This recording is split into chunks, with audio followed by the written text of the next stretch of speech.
Hello, me handsomes. And this week is what I call Oscars week. It's the build up to the Oscars. Now, I'm a big film fan. If you know me, you'll know I'm a big film fan. I enjoy going to the cinema. I enjoy watching old films, new films, various type of films. So this week, and we're going to be doing it all the weeks, all the way leading up to the Oscars over the next few years. We're going to be rating the best films that I enjoy. Starting with a bit of trivia here. The most winningest person in Oscar history, Walt Disney.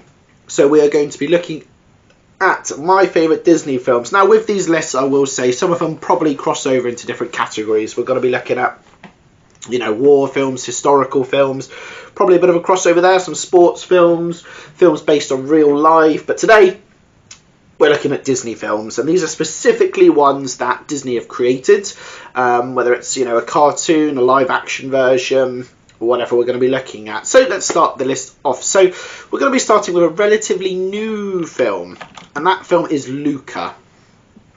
Now, wasn't too sure what to make of this when I first heard about it. Effectively kind of a fish boy who lives in Italy, doesn't want to be a fish boy anymore. So kind of like a Little Mermaid-esque story, but a bit more modernised. But it had this fantastic Italian feel to it. They went to this little village, obviously giving away some of the stories here, I will do.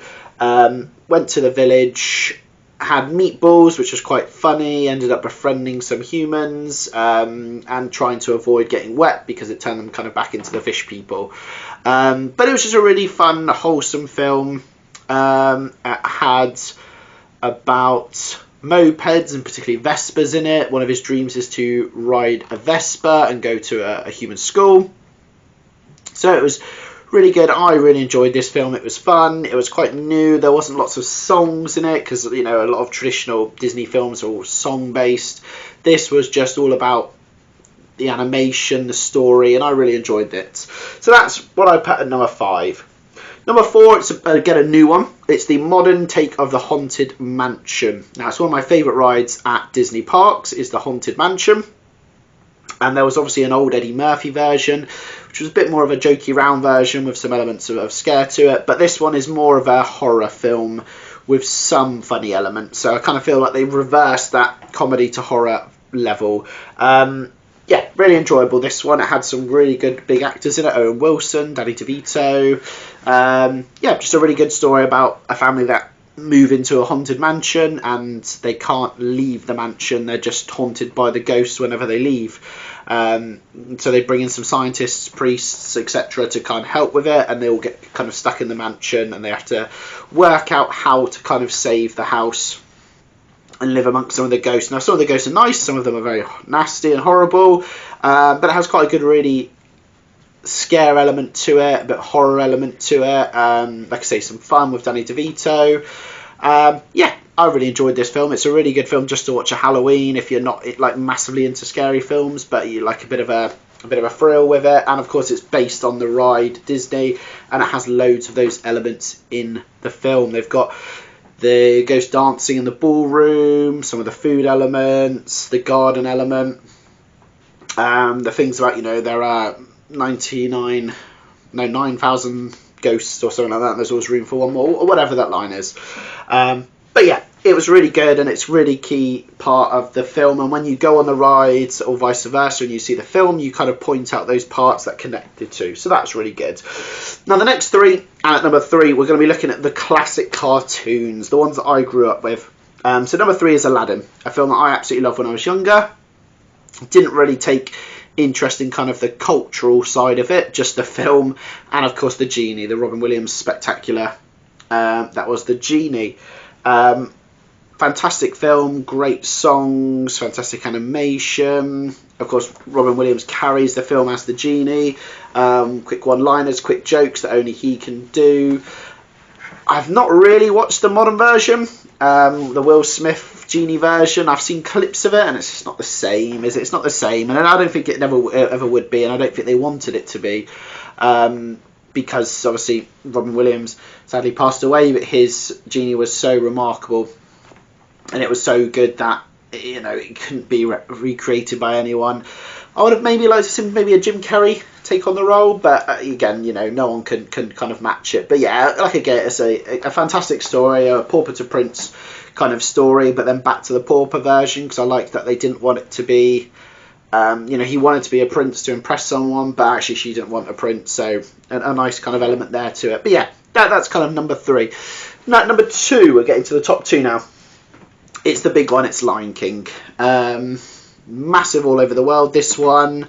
A fantastic story, kind of a revenge story, betrayal, family, love, a bit of comedy. It has it all, this film. It's fantastic, and really good songs as well. My daughter Lily, she absolutely loves the songs. She's only 1 and she giggles away at some of the songs and likes the songs, so it's a really fun one, that one. But, you know, lots of elements to this are fantastic to love. The acting, the good voice acting, Rowan Atkinson's in it. You know, Timon and Pumbaa are fantastic elements to it. You have obviously the main story of Simba v Scar, and Mufasa as well. James Earl Jones, who sadly passed away recently. I think he did die recently, didn't he? I have a feeling he did, didn't he? James Earl Jones. He did, September 2024. So yeah, he sadly passed away recently. A fantastic voice actor. But yeah, a really good film. Like I say, I wasn't a big fan of the modern adaptation. Personally, Beyonce ruined it for me. I think she kind of oversang when she didn't really need to. Tried to make herself the main character, or the producers, directors tried to make her a bit more of a main character than she was, because Nala is effectively a side character. Yeah, not a massive fan of the adaptation. The show, however, fantastic. The way they make the show, obviously one of the West End Broadway's biggest shows ever, The Lion King. Fantastic show. If you ever get a chance to watch it, I would say absolutely go watch it. Now, number 1, the big one. May not be everyone's favourite. I know some people that actually really don't like this film, but I absolutely love it. They've recently announced that they are doing a stage show, and the stage show has come to the West End, so maybe in a couple of years' time or whenever we're able to get to London again, we'll try and go watch it. It is Hercules. Now, I'm big into my history and mythology, so this one is right up my alley, with some good songs in it as well. Danny DeVito shows up again, and they are obviously going to be making a live-action version, which we'll see how that goes, because based on previous live-action versions, I'm not that excited with it. But, yeah, absolutely love this one. It's a fantastic story, a part of Greek mythology. God to pauper working his way back to become a god, basically, again, and return home. And along the way, he kind of works out himself what it is to kind of be a man, and what he really loves and wants to be. And of course, then he kind of makes the ultimate sacrifice at the end, has that choice, and decides to stay with the woman he loves. So it's a fantastic story, a fun film as well. You've got Hades. James Wood is fantastic as Hades, kind of one of the big main stars of the show, I would say. It's just how Hades is and how he interacts. Yeah, just a really good film, and I'm a massive fan overall of just general Disney stuff. I'm a big fan of kind of the Disney quote. I only wish that everyone knew one thing, that it all started with a mouse. It's something along those lines. Very resonating line. Basically, it started with a drawing, basically, of a mouse, and now it's arguably the biggest company in the world. Everyone knows Disney. But hey, that's my top 5 things for Disney. So every day this week, Monday to Friday, we'll be coming at you with another list. Tomorrow, we're going to be looking at...